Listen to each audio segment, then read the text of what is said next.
Hey guys, welcome to Sarah's Jewelry Studio. So today I have a fun unboxing for you. This is the Potomac Beads Best Bead Box Treasure Edition. And if you notice, this box is actually a little bigger than normal. So here's the box we got last month. So this box is actually bigger, and I cannot wait to show you guys why. This is really cool. You're going to enjoy this, so stick around.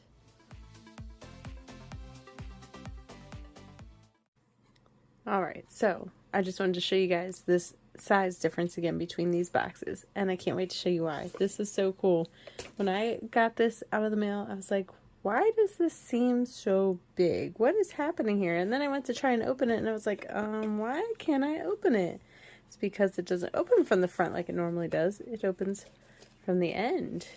And the reason it opens from the end is because it's a little clipboard inside. It's the Best Bead Box binder. So not a clipboard, but a binder. It says, this month your subscription box got an upgrade. Enjoy this Best Bead Box binder to keep all your jewelry making essentials in one organized place. Punch holes in your patterns and extra paper to hang from the rings. Make notes or draw additional designs while keeping your papers handy, contained, and visible. Collect additional helpful inserts and grow your collection of printed resources. Hint, hint, more resources to come. Use the space below to start designing your next piece, which I have not done yet because I literally have not looked through this box at all other than to open it up and see why it was so big. So I haven't even really looked through the pieces. That's not fair. That's not actually true. I did look at one thing, but only because I was like, what is this? This is unusual. So I did look at that. I took one peek. All right. So this is the treasure subscription, and this one is called Dark Night. It says, inspired by the calm night sky with deep blues and hints of light, this month's treasure box will inspire you to create. Use any combination of these beads to design your next go-to piece of jewelry. And then it shows all the different items on the back here. So we got some pearls, beads, seed beads, Buddha beads. I can't wait to see what those are. Let's see, plated, mirror rounds, matte rounds. Okay, we got a whole bunch of stuff on here. I'm not going to go through and count everything, but I can't wait to show you guys what all is in here, because this I thought was amazing. This is the one thing I did peek at. Look, there's stainless steel tweezers. I'm so excited that they're including like actual tools in the box now. So last month it was a pen, the month before that it was the bag, and now this month it's the binder and these tweezers, and these are really fine point. You can see those.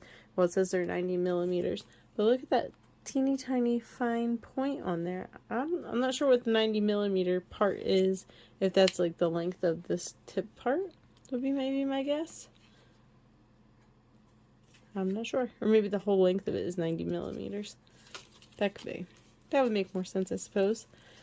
But anyway, so these are really pointy precision ones. So I didn't have anything this is this tiny. Look how tiny that is. That is almost like a needle. Those are really awesome. These would be really great for picking up seed beads. So these are really cool. And I like that they have the little point protector on there. So those are awesome. It says they're ideal for picking up small components such as crystals and bales. Alright, so there we go. So I'm going to flip that up. Let's see what all we got in here. Alright, so we have some druzy agate blue iris round beads in 6 millimeter. So these are really nice. They're like the blue with the green kind of yellowish tint on there.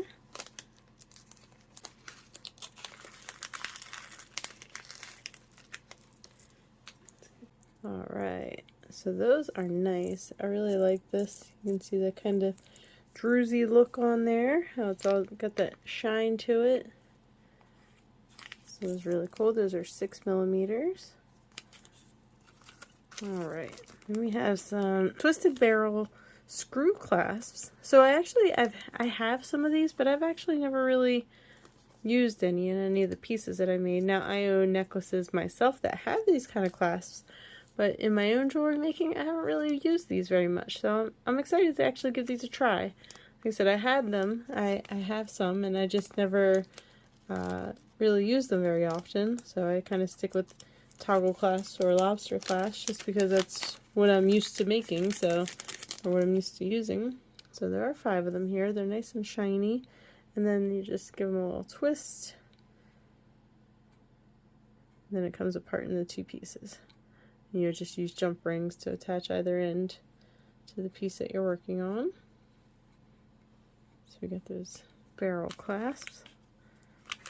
Alright, and then we have some lapis lazuli chips, 5 to 8 millimeter. Now I do like chips. Those are fun. I don't use them very often when I'm creating you know, pieces of jewelry, but I really do like them. They're fun. And you can see all the different variation. I have one blue guy that is a much different color blue than the rest of them. So I might have to do something special with him. Now when it comes to chips, I do like to leave them strung. Pretty much all my other beads, I unstring them and store them in baggies and containers. But chips I like to keep on strings because you can see how they actually hang. So if you decide that you want to make a piece and you want, you know, certain looking shapes, then you can look through and say, okay, I like these right here, so then you can pull them off and then pick out the exact ones that you want and then just restring the rest of them back on there. So like if I'm looking for something with all these little thin pieces right here and then this one right here, then I can look through and say, okay, there's another one there. So then I can go through and decide which pieces I want because I can see how they hang next to other beads. So that's why I keep these strung, so you can see how they go, how they look. Oh, I do want to see how long the string this is. Did it say on there? It did not. So I do at least want to see how long the strand is. Well, so that's a pretty good length. It's about as long as the box is. Alright, so up next we got some pearls in Moonstone 4 millimeter. It's a 10-inch strand. Let's get these out of here and take a look at them. Oh, that's a really pretty color. It's called Moonstone. It's kind of like a green. Well, obviously it is green, but I was going to say it's kind of also like a teal. Like, if green was almost teal, that's what this is like. So Moonstone is that's a good description for it. Alright, then we have some sea beads. These are a very large bag for these sea beads here. There's some very small ones. Do they say on here what they are? Mayuki Sea Beads 11O Semi-Frosted Pale Blue. So it actually looks like they're like lined blue. There's a lot of variation in the color as you look at them because I feel like the lining is blue and then the outside is maybe clear. That's my guess from looking at them. But you can definitely see how there's like a clear look to part of it. So those are pretty. I really like that color of blue. Alright, then we have some Potomac Crystal Round Beads, Metallic Blue Iris 2 millimeter.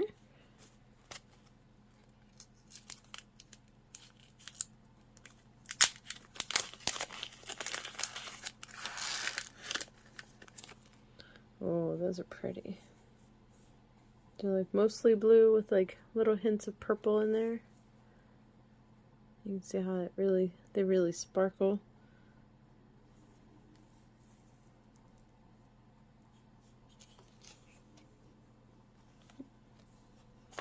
Alright, so then up next here, and I have this one that's just kind of much more blue than the others. The others all kind of seem yellow, at least on that side. Oh, this one seems more blue on that side. These are called Star Beads in Matte Jet AB. So this one's AB, which is like the Aurora Borealis, like the Northern Lights, and then this one says SB. So is that like the Southern Lights? Somebody just told me what they were called. Now I don't remember what they were called. So if you know what those are called, go ahead and comment that below. But those are fun. I like how these definitely look jet black, and then these are different colors. Oh. So they're one color on one side, and then it looks like they're the other color on the other side. Oh, they are. Well, that's pretty. Those are fun. But this guy is definitely still more blue than the rest of them. I like those.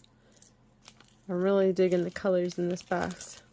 Blue is like my favorite color to work with. I have so many containers of blue beads because I just am drawn to the blue beads every time I go shopping. Alright, so now we have some Czech flat sliced nugget beads in turquoise. They're 15 millimeters. These are nice. I like these. I like putting these kind of beads on necklaces. So I don't know if you guys saw, I just put out a finished jewelry video a couple of days ago from the last month's box. So if you haven't watched that yet, be sure to check that one out so you can see what all I made with the February box. So these are nice. They have the one hole drilled through that way. So I do like these. I like that color. And then we have these large black ovals. These are Czech glass. Looking at the subscription descriptions. That's it. Description, not subscription. Alright, so we have two of these. They are drilled this way. So these are nice. They have a fun texture to them. Well, this one does right there. You can see how, I guess it has like some variation in the, I don't know, polish, glaze, whatever was put on here to make it shiny. This side has a little texture to it, but I actually really like it. I like that it has that texture on there.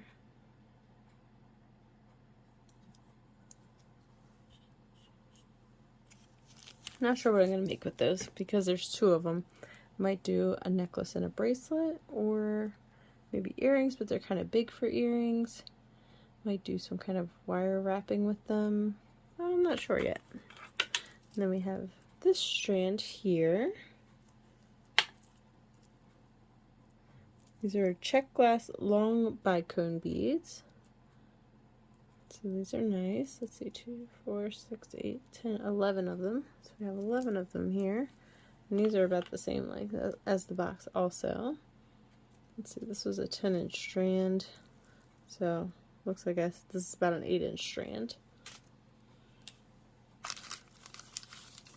Alright, so up next we have some microfaceted seamless mirror round beads, 8 millimeter. It says premium 99.9% pure silver plating, 8 millimeter pack of 10. Wow. Oh, and these are, oh my goodness, these are very sparkly and shiny. Look at that. Wow. Well, that's nice. Look at that. Definitely catch some attention wearing these.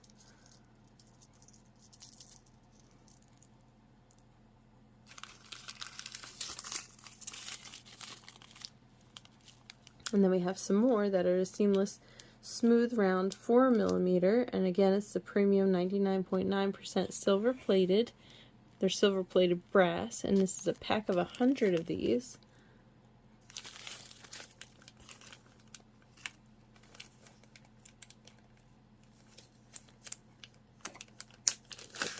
Here, take a look at these. Oh, look at that. Wow, look at that. How that silver just kind of, that looks really cool looking.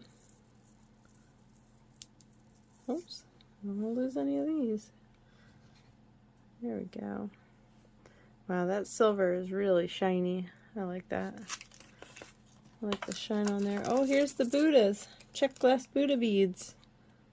So I'm not doing these in order on the subscription list here, if you haven't figured that out. I'm just going through them as I get to them.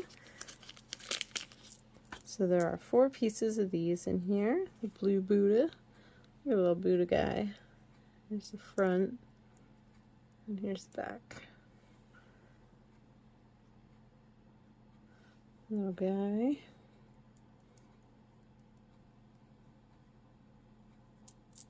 Let's do it that way. There we go. Let's see some of the detail on there. He's cute.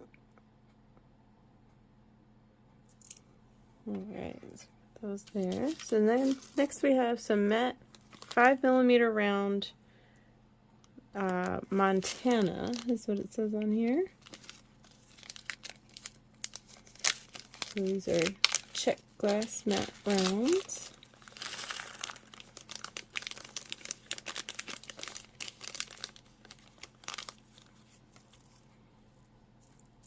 So these are fun. It just says matte rounds, it doesn't say the color, but they are more like a carbon fiber kind of gray color. A dark gray. They're definitely not black, so this is black. So they're like a dark gray color.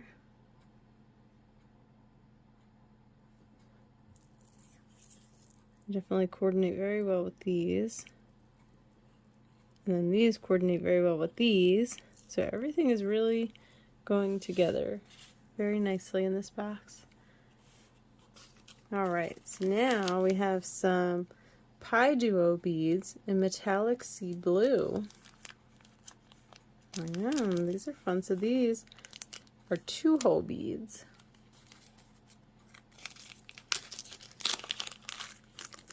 So I gotta be honest and tell you, I haven't really done a whole lot with any Pi Duos. I may never actually have used Pi Duos before.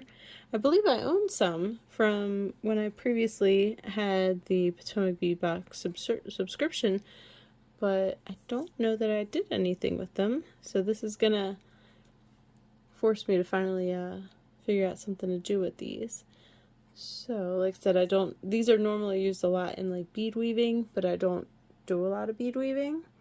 I'm more of a bead stringer. So I'll figure out something fun to do with those.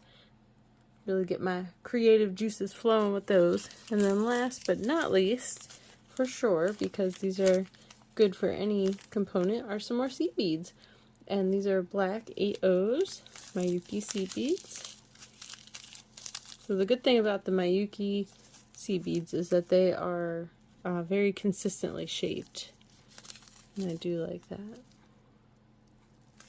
Alright, I'm not going to dump those out just because I don't want to have seed beads everywhere. Alright, and then of course we have our cool binder now. So we're going to keep that in here, and then we're going to have to get done with all this. That way by the time the next box comes here, if we get any more resources, we can add that in here. And then I guess we could punch holes in there and add those in if we wanted. Alright, so this is everything for this box. I'm going to get started on creating with this stuff, but if there's anything that you want to see me do a demo with, I will certainly try to do that. So comment below if there's anything you want to see, how I come up with something, or what my creative process is. So normally once I do an unboxing, as soon as I stop rolling the camera, what I normally do is I say, alright, I just look at this and I say, alright, what kind of pieces do I want to put together, or what beads do I think go together? And then I'll actually bag those beads up together. So like just initial glance, I definitely want to put these together with these for sure. And then these might go with that just because of the color. No, see, once I put them together, then I decided I don't like that.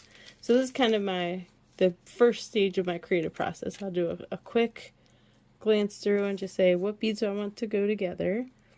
So I think I'm going to have just some black and silver possibly. Definitely going to have these pearls go with these beads here. And then these are definitely going to go with those for sure. And the plan could still change. This might not be the final answer for everything, but we'll see. These I'm not so sure about, just because they're the only different color of blue in this collection here. So they could also end up going with silver. And then these might end up going with these. So I really do like those colors together. So that might be with that. And then maybe these guys. Maybe. Or I might at least just use some of these with those, but that's kind of a different blue, so maybe I might do these with the black. Make the blue pop, or would the silver make the blue pop? I like the silver. I like the silver makes the blue pop on there. So maybe those with those. and then these with these. Alright, so I think this is my initial breakdown of this box. So this is how I'm going to bag things together, and then as I'm sitting down each night to decide what jewelry project I'm going to work on, I'll look at each baggie of items that are together and say, alright, what do I want to work on tonight? And then I'll say, okay, you know, I'm going to work with these tonight. So then I'll put these on my workspace and I'll say, alright, what do I want to do with these? And then I'll start putting together different configurations and think about, you know, well, do I want to wire wrap these? What do I want to do with them? And then maybe I'll lay out some ideas. And then sometimes, you know what, I'm just not feeling it and I say, you know, I'm just going to put that away. And instead I'm going to work with this instead. And then I'll look at these and then, you know, just wait for the creative genius to just happen. And then if it doesn't happen, then I just move on to something else. So there you go. Just a quick little insight into how I do my creative process. And so that's usually what I do. I break it down into what I like, jumpstart go, what I think initially looks good together. And that's what I just did. I've already done that stage. Instead of turning the camera off, I decided to keep going with it. And so yeah, so there's my initial ideas. And like I said, this could change by the time my finished jewelry video comes out. You could see that I ended up putting, you know, these with these and these with those, or who knows. But anyway, so there you go. So I hope you guys enjoyed that. If you like this box and you want to get it for yourself, which you can see it comes with lots of different things, and it looks like we're going to get at least 1, 2, 3, 4, 5, 6, 7, for sure 7 pieces of jewelry, and probably some of these are going to make 2 pieces, whether it's a necklace and a bracelet, or earrings and a necklace, or whatever. So we're probably going to get a good 10 to 15 pieces out of this box. But anyway, so if you are interested in checking this out for yourself, definitely go to Potomac Beads. I have a link in my description, so if you can click on that, that would be great. And then each month they're going to send you, you know, however many items that come in the box, plus some cool resources to go in the binder. And yeah, so they also have, you know, a way that you can share your designs on Instagram and Facebook. If you need ideas, there you can go to potomacbeads.com/ideas to get ideas on how they're using these items. Now, I don't go to those just because I don't want to be influenced. So I don't watch other videos of people so that, you know, in case they talk about how they might use items together. So I don't want to be influenced when I'm making my jewelry. So when I'm doing it, I don't look at the ideas page. I try not to look at any patterns or anything like that, just so that way I'm just coming up with whatever my little brain comes up with, and I'm not being influenced by somebody else's designs. Alright, well anyway, so I hope you guys had a great night, and definitely check out the website if you're interested in getting this box for yourself. And thanks for tuning in, and I hope you have a great night. Bye!